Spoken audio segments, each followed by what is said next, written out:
아저씨들의 말 같지 않은 감상평. 아말감. 지금 시작합니다.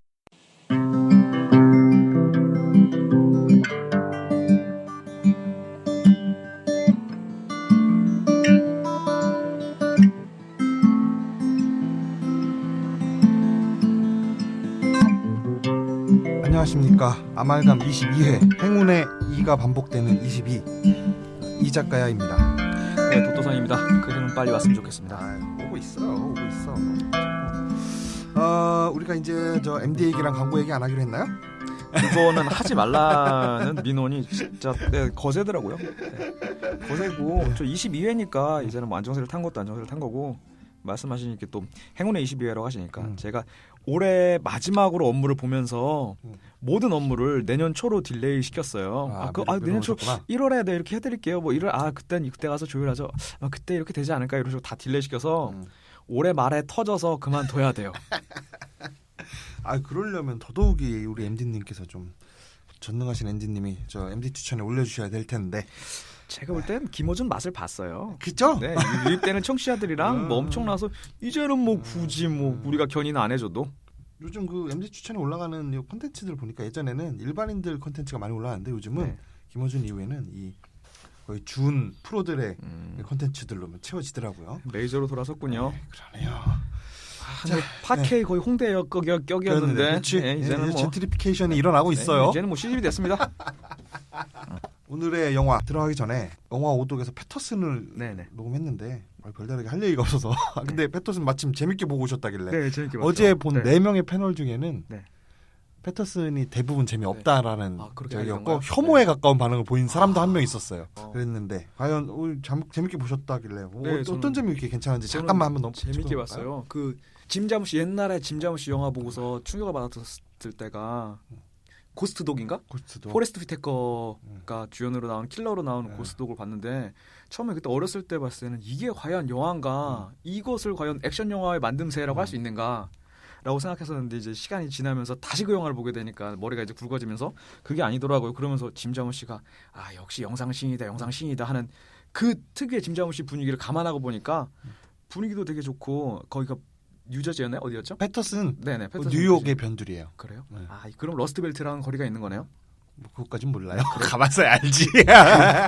그 특유의 그 몰락하는 공업 도시의 그 처져 있는 느낌이랑 그 패터슨이 자기를 제외한 모든 사람이 다 비범하잖아요. 주변에 있는 모든 사람 다 미술적 재능을 가지고 있어요. 예술적 재능을 가지고 있어요. 같이 사는 와이프, 그렇죠. 바본 줄 알았던 바에서 옆에서 까불대는 배우였고, 그리고 길거리에서 만난 꼬마 시인.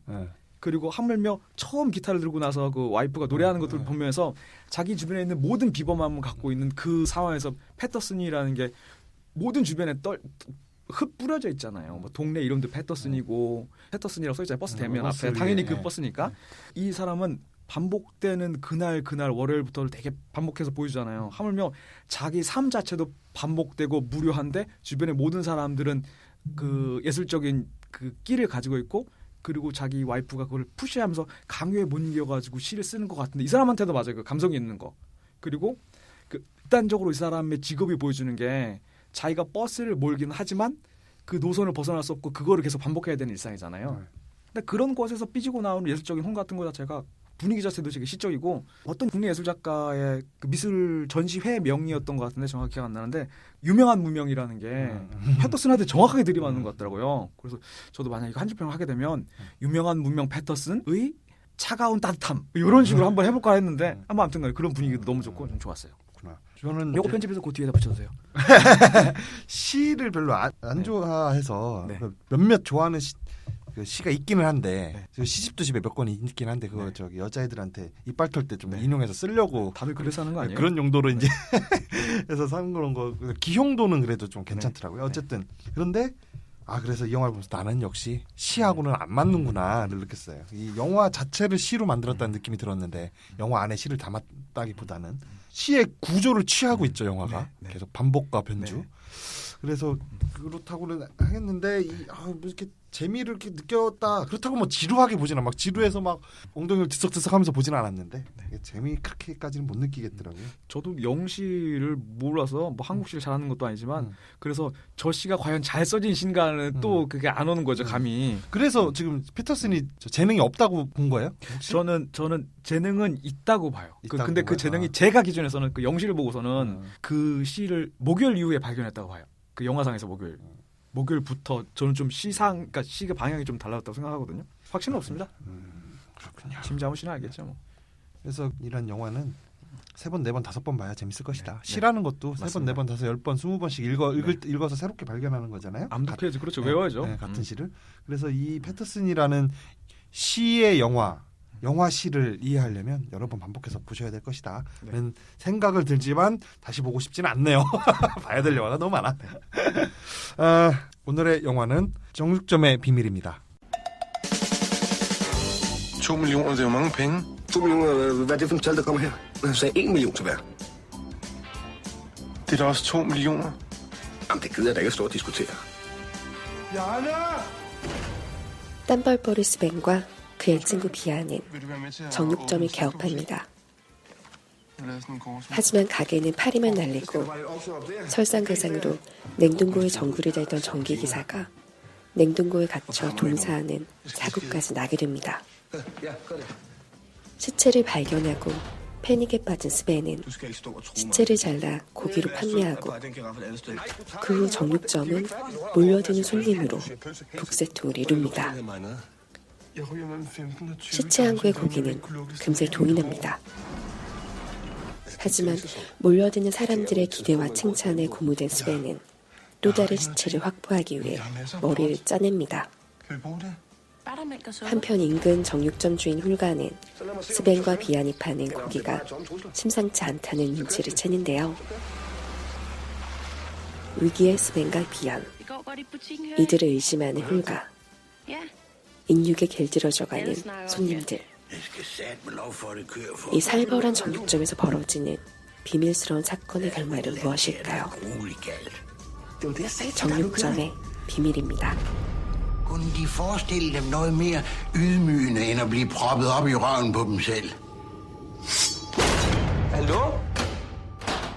Hallo? 자, 정육점의 비밀 리 작가야 선정 영화고요. 이 덴마크 영화입니다. 기본 정보 주시죠. 2003년 덴마크 영화입니다. 15세 관람가고요. 그 시내 21상에 나와 있는 분류되는 장르는 드라마, 범죄, 코미디라고 되어 있습니다. 그 상영 시간은 95분. 그 감독은 안더스 토마스 옌센이라는 유럽권 냄새 무신 나는 이름의 감독이시고요. 옌센. 예, 옌센. 한국 얀센이랑 무슨 관계인지 모르겠는데 1997년, 1998년, 1999년 3년 연속 아카데미 최우수 단편 부분 후보에 올랐다고 합니다. 후보에 오른 것만 해도 그럼요. 가문의 영광이죠. 감독하신 영화는 이제 2003년에 있는 이 영화 정육점의 비밀이 있고요. 2005년 아담스 애플, 2015년 맨 앤 치킨. 그리고 각본도 좀 쓰시는 걸로 알고 있어요. 각본 여기 나와 있는 거는 저희가 알만한 거는 다크아워 희망의 탑 2017년도작이죠. 그리고 2014년도에 세컨 찬스, 2014년에 웨스턴 리벤지. 죄송하지만 요 정도가 전부입니다. 그리고 이 영화에서 비안으로 나오는 빡빡머리 배우 니콜라스 리 카스. 1974년 5월생이고요. 키 187. 그리고 우리가 알고 있는 영화는 187이나 된다고? 네, 그쪽 유럽권이잖아요. 그러면 매즈 미켈슨도 엄청 큰 거네, 키가. 네, 매즈 미켈슨 여기 나와 있는 정보로는 183이래요. 그래서 주로 덴마크 이쪽에서는 단신 배우 역할을 맡는다고 합니다. 네, 친형도 배우인데, 친형도 이제 좀 유명한 배우인데 키가 190인가? 라고 하시더라고요. 네. 네, 뭐 이 양반 아까 말씀드린 비안 역의 니콜라이 리카스, 우리가 알고 있는 영화로는 세컨 찬스 정도가 있고요. 그리고 이 스벤, 대머리 땀 흘리시는 천사와 악마에도 나왔네요. 천사와 악마요? 네. 아, 그래요? 네. 뭐 단역으로 나왔겠죠. 그렇겠죠. 네. 그리고 매즈 미켈슨 이 양반 할 얘기가 너무 많은데 간단하게 하겠습니다. 1965년생 11월. 네. 그리고 키는 183. 덴마크에서는 나름 단신이지만 국민 배우. 그렇죠. 네. 그리고 유년기에는 기계체죠. 네. 유년기에는 왜냐면 제가 알기로는 덴마크 남성 평균 키가 183이에요. 그래요? 네덜란드가 186인가 그랬다는 거예요. 그래요? 제일 크대 네덜란드가. 그러니까 우리나라 평균 키 남성분 173이잖아요. 네, 23. 네. 근데 그런 분을 뵈면 죄송하지만 크다는 생각은 안 들어요. 그런 비슷한 느낌이겠죠. 그리고 유년기 때는 이제 기계체조를 했는데 키가 막 자라는 바람에 고등학교에는 이제 발레 학교로 진학해서 한 10년 동안 댄서로 활동하셨다고 합니다. 네. 그리고 1996년에 연기학교에 가서 연기를 시작했다고 하고, 그리고 또 특이한 이력으로는 포커 덴마크 국가대표로 대회 나간 적이 있으시다고 합니다. 네. 그리고 그래서 네. 카지노 로얄에 캐스팅됐나 보다. 네, 그런 얘기가 없지 않아 있더라고요. 그리고 그 이후로는 뭐 말하나 2016년 7월 칸 영화제에서 심사위원으로 활동할 정도였으니 그 사이에 있는 포트폴리오들이랑 캐리어는 더 이상 말할 필요 없을 것 같습니다. 자, 영화 어떻게 보셨습니까? 저는 이 영화가 전반적으로 그러니까 일단 첫 번째로는 국내 수입사한테 화가 나는 게 영화 제목 원래 원제는 그대로 하면 무슨 그린 푸처 그러니까 그 녹색 옷을 입고 그냥 푸주간 뭐라고 정육사? 정육 그 정도잖아요. 근데 이거를 정육점의 비밀로 국내 개봉하는 바람에 이걸 척 대면하는 순간 정육점의 비밀? 인육인가? 이렇게 되는 거예요. 제목이 스포일러. 네. 이렇게 되는 거예요. 그래서 그런 거는 좀 비판할 만한데 근데 영화가 끝날 때 권선징악의 그 의무감으로부터 자유롭게 누군가 아무도 단죄하지 않고 끝내는 게 제가 진짜 너무 신선했습니다. 그러면 그건 괜찮았어요. 그래서 아말지수는 하지만 이거 식상하고 해가지고 제가 볼 때는 한 68? 68? 네. 저는 옛날에 처음 봤을 때 되게 재밌게 봤어요. 되게 재밌게 봤고 그때 시점이 언제 대학생 때였으니까 군대 갔다 와서 2, 3년밖에 안 된 거네요. 그렇죠. 그랬는데 그래서 그 기억을 되게 좋게 하고 그 이후로 이 매즈 미켈슨을 알게 돼서 이 배우 나오는 걸 다 찾아봤다 이거죠. 마치 내가 키운 배우처럼 느껴지고 패터슨처럼 아담 드라이버처럼 그렇게 느껴지고 그래서 이렇게 되게 좋았던 건데 그래서 그 좋은 기억이 있어서 이번에 다시 선정을 하고 되게 박장대소할 준비를 하면서 이걸 봤는데 내 기억이 잘못됐어. 박장대소하는 영화는 아니더라고요. 저도 작정하고 봤어요. 근데 너무 요즘 외색 영화만 하다가 보니까 이게 한번 유럽물도 다시 이게 좀 중화를 시켜야겠다. 아니 왜 일본은 외색이고? 네. 근데 박장대소는 아니지만 나름 이게 블랙 코미디라 볼 수 있죠. 그래서 괜찮게 봤고 피식피식하면서 보고 그리고 이게 좀 상당히 이게 교훈을 주지 않는다고 했는데 사실은 되게 저는 교훈을 가득 담고 있는 영화라고 생각했어요. 아주 교조적인 태도까지는 아니지만 교훈을 강력하게 전면에 내세우는 영화다 이렇게 봤고 매즈 미켈슨을 발견하게 된 영화라는 것 자체만으로도 저는 아주 좋게 봤던 거고 그래서 아말지수를 하자면은 또 말씀대로 그렇지만 이거를 또 우리 청취자분들께서 어떻게 일반 대중들이 볼 때는 이거를 어떻게 볼까? 저는 그러면 70 갑니다. 좋았던 점 한번 뽑아볼까요? 네, 제가 아까 말씀드린 뭔가 단죄하지 않는 듯한 분위기 끝날 때 왜냐면은 뭔가 큰일을 저지른 놈들이 다 해피엔딩으로 끝나잖아요. 그렇죠? 그런 것들이 저는 좋았고 이거는 미덕이 될 수 있는지 모르겠는데 정말 오랜만에 만나는 4:3 비율의 스크린. 네네 그런 것들 괜찮습니다. 저는 재관람할 때 같이 본 사람이 좀 화를 내더라고요. 아니 저 살인자들을 그러니까요. 그냥 두냐 하면서 그거에 못 견뎌하는 사람들 좀 있을 것 같긴 해요. 그래서 저 아말지수 좀 낮게 갔는데 살인자들 단죄 안 해도 됩니까? 안 해도 되고 그리고 저희가 알기로는 세상에서 그러니까 권선징악이 이루어지는 유일한 그 마당은 영화 속밖에 없잖아요, 사실. 그러면 영화를 가서 볼 때는 다들 그런 걸 기대하고 본단 말이에요. 그리고 요즘에는 사회성 짙은 영화에 코미디 섞어가지고 엄청나게 개봉하잖아요. 범죄 뭐시 블라블라부터 해가지고 거기에 길들여서 보면은 실망할 수밖에 없을 것 같아요. 그리고 단죄하셔야 되냐고 물어봤나요? 제가 신은 아니지만 굳이 단죄까지 해야 될 필요 있는가? 근데 이게 그냥 이 표면에 드러난 사건들만 보면은 이 스벤이라는 놈은 아주 진짜 포악한 놈이에요. 걔 연쇄살인마죠. 연쇄살 자기 와이프까지 죽이잖아요. 그리고 그 외에 동조하는 이 비안도 제 간호사를 죽이는 거죠. 죽이는 거와 다름없죠. 사지로 밀어 넣죠. 그런 거 봐서는 진짜 나쁜 놈들이거든요. 근데 저는 이 사람들 단죄하지 않는 게 불편하지 않았던 이유가 이거에서 인육이나 살인은 사실 하나 상징일 뿐인 것 같아요. 그냥 그 상징일 뿐인 것 같고 여기서 이 영화가 강력하게 내세우는 교훈이 뭐냐면은 바로 소스죠, 소스. 소스를 잘해야 된다.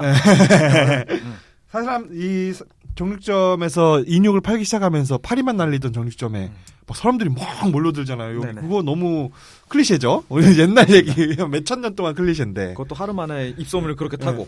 근데 사람들이 사실 와서 이 정육점에 고기에 열광한 이유가 인육 고기 자체의 문제가 아니라 거기에 발라지는 소스 때문에 몰려든 거였잖아요. 스벤이 만들었던 소스. 근데 그 전까지는 아무도 그걸 맛보지 않고 다 스벤이 사실 왕따잖아요, 왕따. 그렇습니다. 네, 왕따인데 그래서 스벤이 만든 소스에 대해서 그 누구도 주목하지 않았는데 사실 그게 이유였다. 우리가 사람을 볼 때 겉모습이나 그 치장 아니면 겉으로 드러나는 뭐 직업이라든지 뭐 이런 것들에 의해서 사람을 평가하고 그 사람의 진정한 그 가치를 알아보지 못하는 게 많은데 그런 일이 잦잖아요. 특히 우리가 그게 심하죠. 여자들을 바라볼 때. 지난주 방송 반성하고 있습니다. 난 최대한 조심했는데 자꾸 분위기를 엄청 조심하더라고. 저 분위기를 몰아가더라고 사람이. 아니 이렇게 우리가 이 가면을 쓰고 방송해도 되는 건지. 아니 무슨 XY 좌표처럼 같은 괄호 안에 자꾸만 넣으려고 하는데. 엄청 몸살이요. 저 그런 삶 산 지 오래됐어요. 방송 올려놓고 보니까 나만 좆된 것 같아. 이게 좋다. 외모를 평가하자. 외모를 평가하자. 키는 170이면 170이고 160보다는 큰 거고 이런 잣대로 가야 되는데 아무튼 내가 거기다 나의 선호도를 너무 늘어났어. 어쨌든 그래서 제가 지난주에 그걸 반성하면서 그래서 오늘 13비질 하겠다. 명작 만들기 가자 거기 갔어.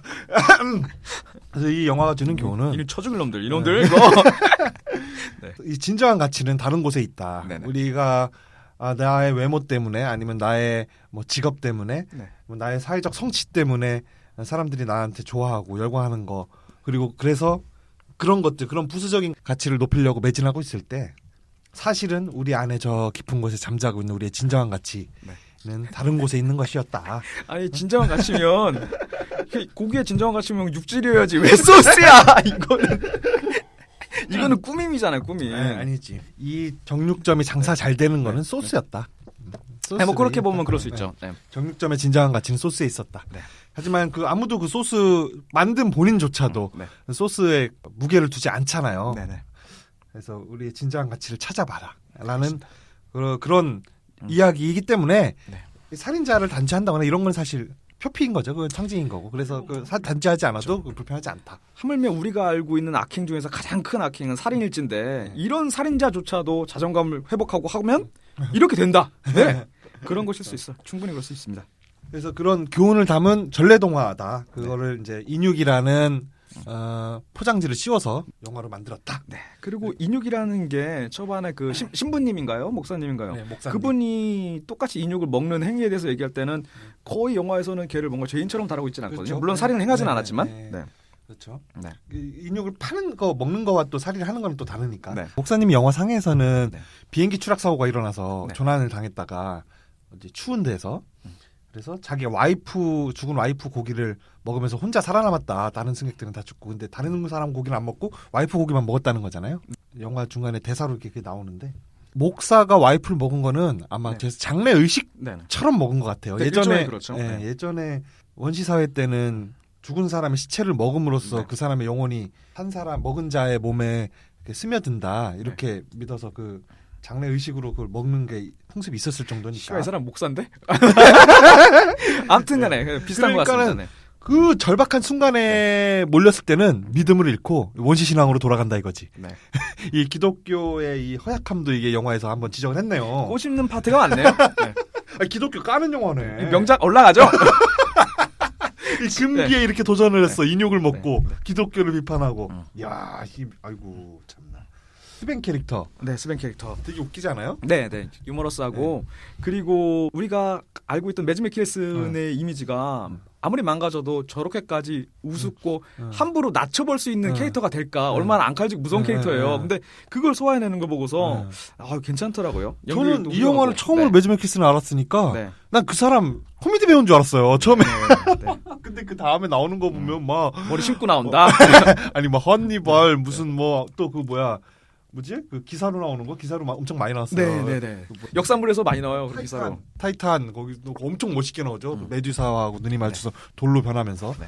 그 너무 멋있고 카지노 로얄에서 막 그 불알 고문 막 진짜 그래서 제가 찾아본 그 인터넷 정보에 의하면 그 씬으로 인해서 모든 남자들이 매즈 미킬스만 나오면 공포에 쩐대요. 자기도 모르게 그 트라우마 때문에. 맞아. 이 사람 뭐야 하고 깜짝 놀랐다니까요. 처음에 희극 배우인 줄 알았는데 그 특유의 표정에 녹아 있는 그 냉철함. 만성 피로. 만성 피로감도 있고. 그거랑 맞아. 냉철함이랑 뭐든지 성가셔한 듯한 악행 이러면 저런 사람이 악의 두령이 됐을 때 정말 두려운 게 야 다 치워 그냥 죽이고 끝내 뭐 이렇게 나올 것 같거든요. 그런 사람이 이마로 황비용이 돼가지고. 그러니까는 그 변발한 것처럼 머리가 빠져서 앞머리가 빠져서 변발한 것처럼 머리에 정중앙부터 머리카락이 뒤로 이렇게 나 있죠. 네. 그 땀을 흥건하고 또 그리고 그 별명이 땀뻘뻘이. 그래서 얼굴에 항상 땀이 묻어 있는데 그 땀이 계속 흘러. 너무 어떻게 분무기를 존나 뿌리면서 했나? 그런 것 같아요, 진짜. 근데 이제 그게 되게 웃긴 게 고기를 만지는 사람이잖아요. 네. 근데 얼굴에 그렇게 땀이 그 소스가 왜 맛있는지 알 것 같아. 그렇습니다.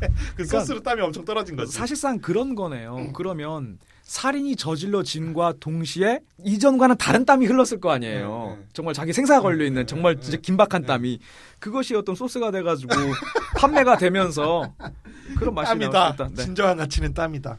땀의 가치네. 땀을 흘려라. 네. 땀을 흘리는 자의 네. 어떤 위대함. 이거를 또 말해주네요. 노동의 숭고함을. 이 뭐 거의 포카리 스웨트입니다. 이 사회의 모든 걸 다 담고 있네 네. 영화. 그렇습니다. 땀뻘뻘이 스벤의 캐릭터가 되게 웃긴데. 네네 웃깁니다. 가만 영화를 2번 3번 보다 보니까 저 이마를 왜 저렇게 변발하는 왜 대머리로 했을까? 네. 왜 저런 캐릭터를 잡았을까 했더니 그래야 땀이 더 많은 면적에 펼쳐져서 얼굴에서 날 거 아니에요. 땀뻘뻘이라는 캐릭터를 더 극대화시킨 것 같아요. 우스꽝스러워 보이기도 하기도 하고 그런 여러 가지 이유에서 머리까지 저렇게 했구나. 그래서 좀 저희 이 영화를 기점으로 광고는 둘째치고 덴마크 홍보대사 한번 가죠?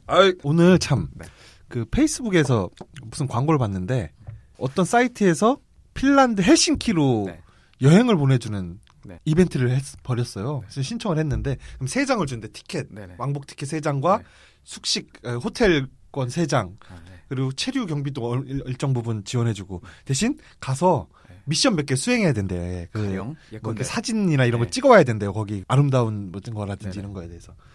너희들이 멀고 즐기는데 방해될 정도로까지 무거운 미션은 아니다라고 이제 뭐 모르지만 나와서 그 신청을 했는데 그거 한번 신청해 보세요. 그 행사 주체는 어디예요? 29cm.co.kr. 29cm가 그 무기가는 뭐 패션 소품이라든가 그런 편집샵 같더라고요. 그러니까 뭐 기사도 이렇게 많이 있고 판매만 하는 게 아니라 그런 거인 것 같아요. 그래서 했죠. 그거 진짜 한번 신청해 보겠습니다. 어쨌든 덴마크하고 헬싱키하고 비슷하니까. 그럼요. 뭐 다 유럽이지. 그 덴마크 가는 비행기 값은 되게 싸요. 왕복으로도 한 70만 원대, 50만 원대도 내가 본 것 같아. 비수기에. 근데 놀러 가고 싶진 않네요. 그러게요. 밤이 없다며. 그러니까 뭐 낙농 강국이니까. 밤이 너무 조용해. 라면서요 거기가. 스벤 그렇고요. 스벤 그렇고. 웃겼던 장면 이게 코미디 영화로 분류가 돼 있어요. 네. 그 영화 사이트나 이런 데 보면은. 그렇다면 이제 우리가 그에 걸맞게 웃겼던 코믹 장면을 한 번씩 꼽아봐야죠.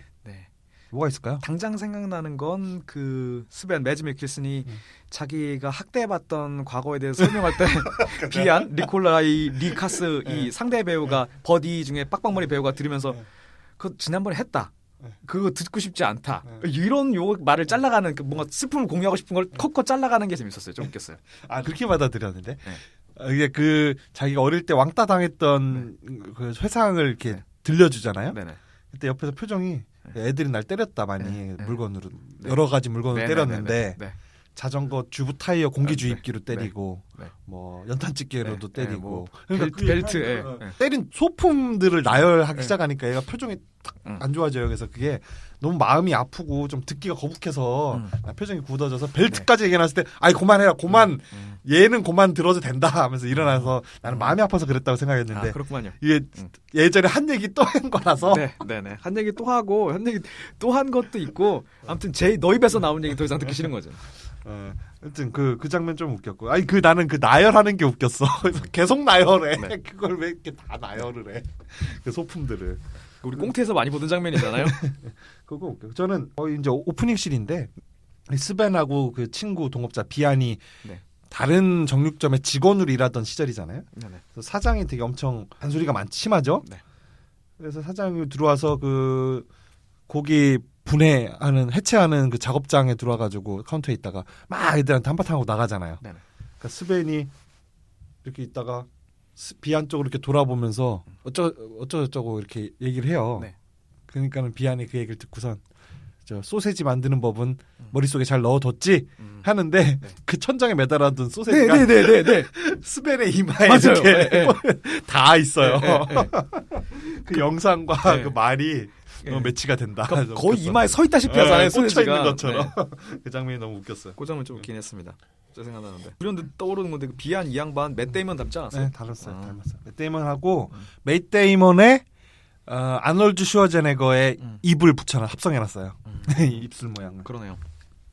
입 주변이. 네. 그리고 이제 얘네들이 그래서 이제 저 씹새끼 밑에서 일 못하겠다. 네. 우리 독립하자. 해서 정육점 차리기로 하잖아요. 그래서 어디 가서 가게도 보고 나와서 이거 어떻게 할까 말까 고민하는데 스벤은 하자. 응? 하자. 막 이렇게 하는데 저기가 친구 비안이 나는 돈이 없고 가게를 구입하는 비용이겠죠? 부동산 가격? 200유로. 네. 저기 200만 유로라고 그랬어요. 200만이에요? 네, 200만 유로. 200만 유로고도 너무 비싸다. 그러니까는 스벤이 정색을 하면서 나한테 얘기한 가격하고 다른데? 네. 나한테는 각각 100만이라고 그랬는데? 네네. 괜히 그냥 피식하고 웃기더라고요. 또 이 영화 뭐 웃겼던 장면 정도 있고. 더 찾으려도 안 나와요. 아니 또 있어요. FDA가 출동하잖아요. 그 네. 옆 정육점, 그러니까 예전 정육점 사장의 신고로 저기 네네. 이상한 거 판다. 네.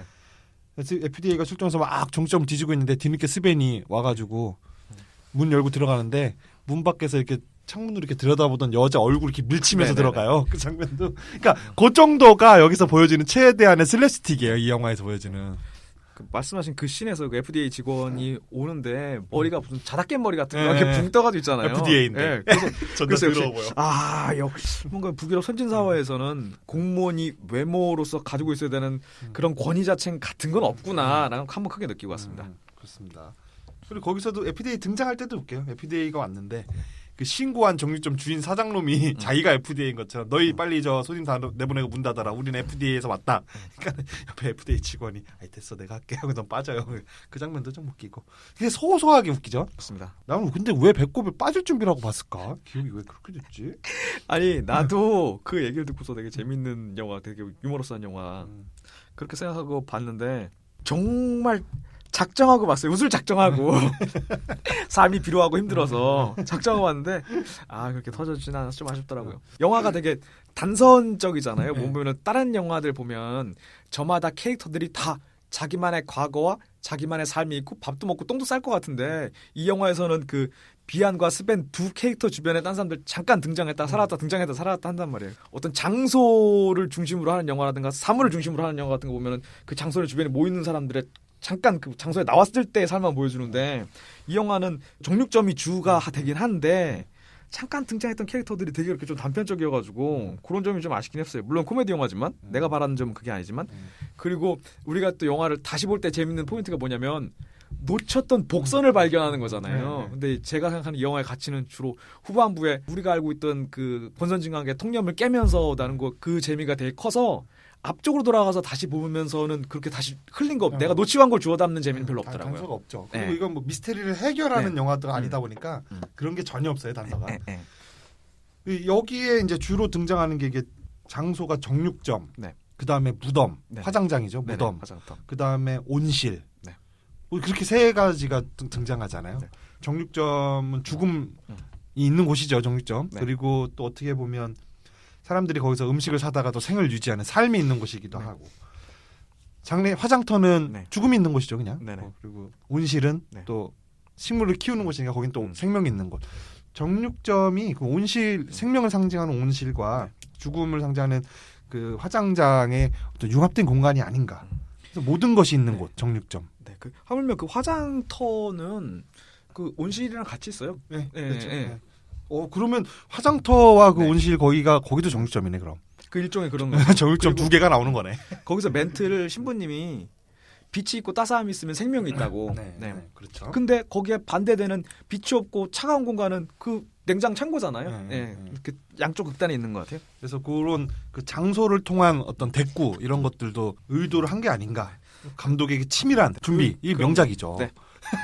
뭐 덴마크 국민 배우가 여기서 뭐 괜히 나와서 머리를 반을 깎고 정도로 이렇게 저기를 다른 영화 출연을 다 고사해야 되잖아요. 머리가 자랄 때까지 영화를 출연하면 그 가발 아닐까요? 글쎄요, 잘 모르겠는데요. 가발 같은데?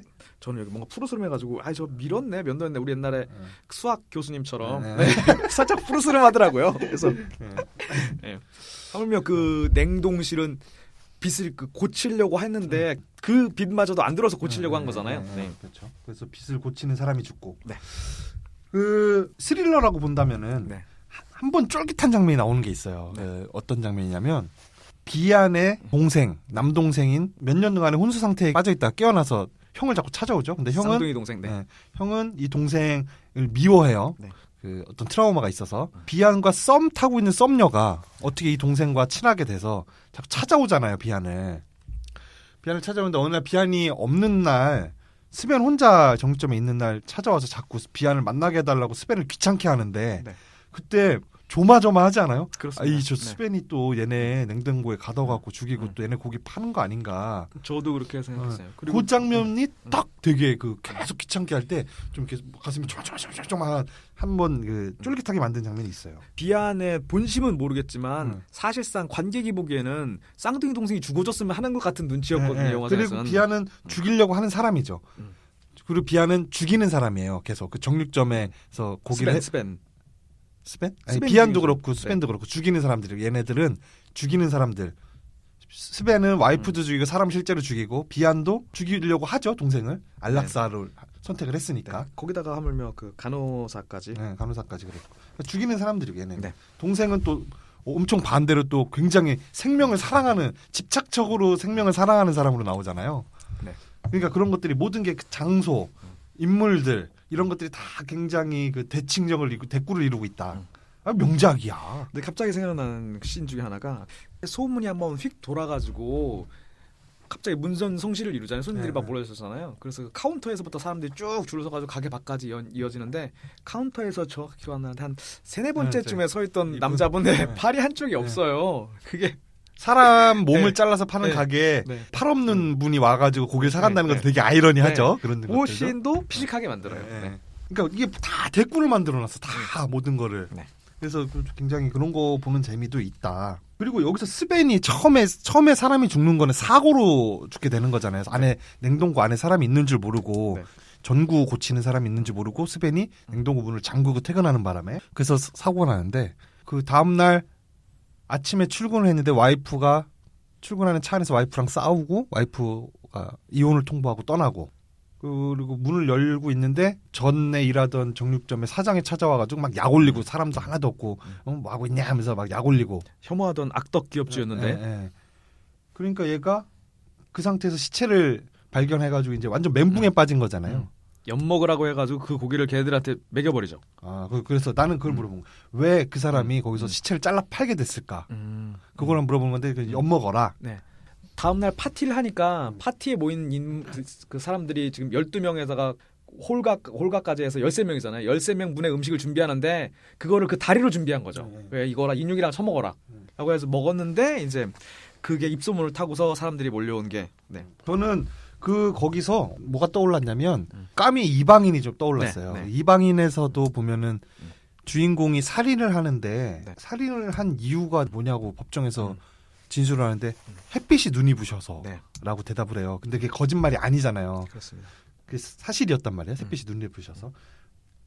약간 저가 좀 그걸 공감을 한 때가 좀 있었거든요. 네, 저도 이해는 해요. 가끔 어쩔 때 아무 이유도 아닌데 가끔 나도 나를 이해하지 못하는 행동을 저지를 때가 있어요. 그럴 때쯤 얘가 이런 멘붕 상태에서 자기도 모르게 그냥 엿먹어라 정도의 느낌은 아니고 그냥 자기도 모르게 목류병 환자처럼 그냥 잘라서 판 거 아닌가. 완전히 악의가 전부는 아닌데 악의를 가졌다고 하더라도 그 행동을 이행할 때까지는 일종의 그런 패닉 상태인 거죠. 저희도 보면은 그걸 보면서 아유 저렇다고 사람이 저런 상황에 처했다고 저렇게까지 극단적으로 가겠어라고 하는데 네, 감정이입이 되잖아요. 네, 맞아. 네, 그래서 만약 이 영화에서 이입을 못한다면은 요 장면이 굉장히 그 이입을 방해하는 장면이거든요. 아니 그렇다고 잘라서 팔아?라고 이제 하기 시작하면은 네. 그럼 그 다음부터 이 영화가 아마 자기한테 멀어질 건데 저는 이상하게도 네.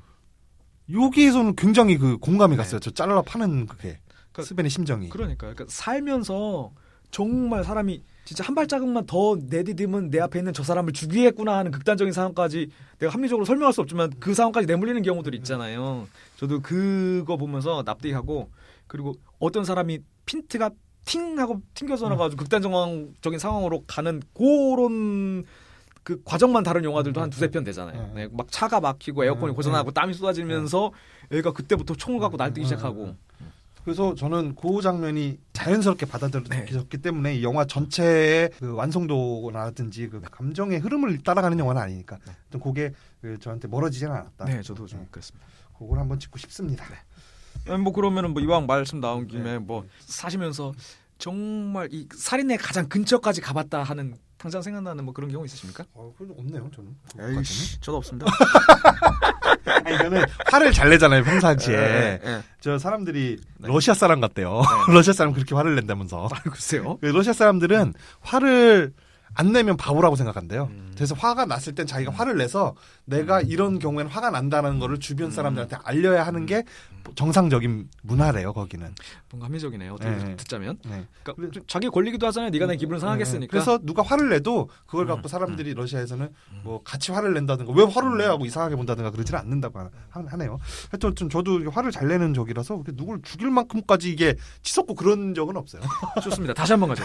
저 캐릭터는 진짜 지구상에서 없었으면 좋겠다라는 그런 마음을 갖게 한 그런 그 슈퍼빌런이 있습니까? 인생을 살면서? 사장님이 뭐 이런 거는 당연한 거고. 그런 거 빼면은 뭐 군대 시절 뭐 이런 것도 빼야죠. 그거 네, 특수한 환경이 있는 거니까. 그건 만들어지는 거지. 그 여태까지 만났던 모든 여자친구들 말고.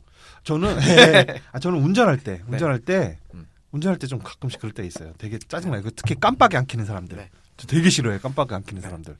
그런 거 보면은 내려서 저 망치를 하나씩 갖고 다니면서 깜빡이 안 켜는 차를 막 달려서 쫓아가면서 깜빡이를 다 망치를 깰까? 너 이거 안 쓰니까 필요 없잖아 하면서 그런 생각을 그런 정도가 제가 생각하는 가장 폭력적인 상상입니다. 하긴 지난주에서 깎아내린 게 있으니까. 그러니까 저도 살다 보면 고속도로라든가 이런 차들로만 쭉 주행하는 공간에서 보면 기행을 저지르는 차들이 있잖아요. 매너가 너무 진짜 그러면 쟤는 저 앞에 가서 사고가 한번 나길 바라는 마음이 생겨요. 네. 저도 이 정도입니다. 아니, 또 운전할 때가 제일 그런 것 같아요. 저 대중을 가장 무시할 때도 운전할 때, 대중이 가장 미울 때도 운전할 때. 있어요? 뭐 슈퍼빌런? 저도 아직까지는 없는 거. 근데 왜 물어봤어? 아니 왜냐면 정말로 네. 이 작가야님 정도면 있을 줄 알았어요. 아니 저는 제가 그런 슈퍼빌런의 위치를 차지하고 있는 거 아닌가? 항상 성찰하고 있습니다. 그럴 수도 있겠네. 조만간에 모르긴 몰라도 어벤져스들이 결성돼가지고 한번 단죄하러 오지 않을까 싶습니다.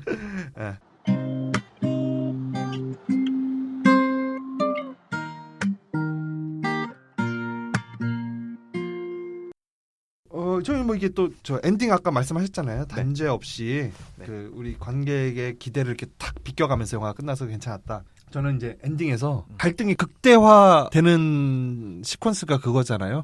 스벤이 혼자 가게에 있는데 그 비안의 썸녀와 비안의 친동생이 찾아와서 스벤을 자꾸 괴롭히니까 스벤이 냉동고에 가두는 장면. 네.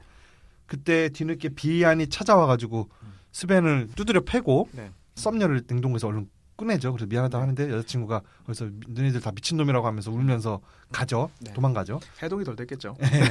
그러고 나서 이제 그 여자친구 등장하지 않잖아요. 네. 그래서 마지막에 그 모든 사건이 잘 해결이 되고 동생과 비안도 화해를 하고 네. 그다음에 스벤과도 화해를 하고 셋이 해변에서 놀고 있는데 스벤이 바보인 게 동생하고 수준이 딱 맞아. 그 물놀이 하고 있는 거 보면은 스벤 그러니까 바보가 맞는 거야 스벤이. 네. 그래서 놀고 있는데 그 놀고 있는 해변가에 여친이 썸녀가 네. 옵니다. 찾아옵니다. 와서 옆에 쓱 앉는 걸로 끝나요. 구구절절이 말로 하지 않고 막 이렇게 했고 저렇게 하고 내가 너무 미안했다라거나 뭐 어떻게 한다거나 뭐 사랑해 뭐 이런 말 하지 않고 그냥 탁 앉아서 영화가 끝난다는 게 난 그게 그렇게 한다는 게 마음에 들었어요. 누군가가 나한테 그런 장난을 했다면 용서할 수 있을까 싶기도 하거든요. 냉동고에 나를 몰아놓고서 문을 잠궈버린다. 한동안 장난은 아니었지만 네. 그 장난으로 변명을 했으니까. 그렇죠. 네. 그러면은 상대방을 용서할 수 있겠느냐 싶긴 한데 마지막 그 영화 엔딩 씬 해변의 씬에서 그 여자가 돌아와서 옆에 다시 앉지 않으면 이건 완벽한 해피엔딩으로 구색이 안 갖춰져요. 사랑도 돌아와야 되니까. 그래서 돌아오긴 했는데 근데 그런 거 보면은 어떻게 감독 입장에서는 완벽하게 해피엔딩으로 만들고 싶은 의도가 있긴 있단 말이죠. 얘들 죄를 단죄하지 않고. 뭐 그런 의도가 거기서 명확히 익히는 것 같습니다. 제가 생각할 때는. 저는 그 여자를 가둔 거는 스벤이었잖아요, 사실. 네네. 스벤이고 자기 썸남은 와서 자기를 구해줬으니까 네. 그 순간에는 막 화가 나고 막 경황도 없고 그래가지고 화내고 그냥 갔을지 모르겠는데 나중에는 와서 보면 와서 뭐 화해는 할 수는 있겠다 정도는 생각은 했어요. 근데 그걸 와서 구구절절히 말로 안 해서 괜찮아. 그게 너무 질척거리지 않고 그냥 딱 안고 끝나는 게 얼마나 심플해. 그냥 마음에 들었다. 네. 그런 점이.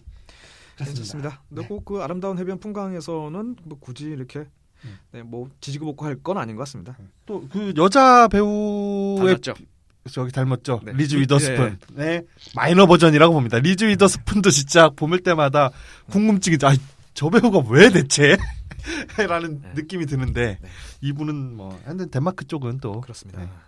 가치관이 좀 미관이 다르겠죠 보는 게. 그렇죠. 전체적으로 그 영화에서 나온 배우들을 보면 마이너 버전입니다. 그 맷 데이먼 닮으신 분도 그렇고 미즈 미켈슨도 본인 스스로 본인의 마이너로 만들어서 출연하고.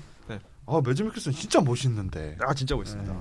그 이 중세 기사로 나왔던 매즈 미켈슨의 그 예전 작품 중에 뭐죠? 막 지루하고 막 엄청 지루한 거.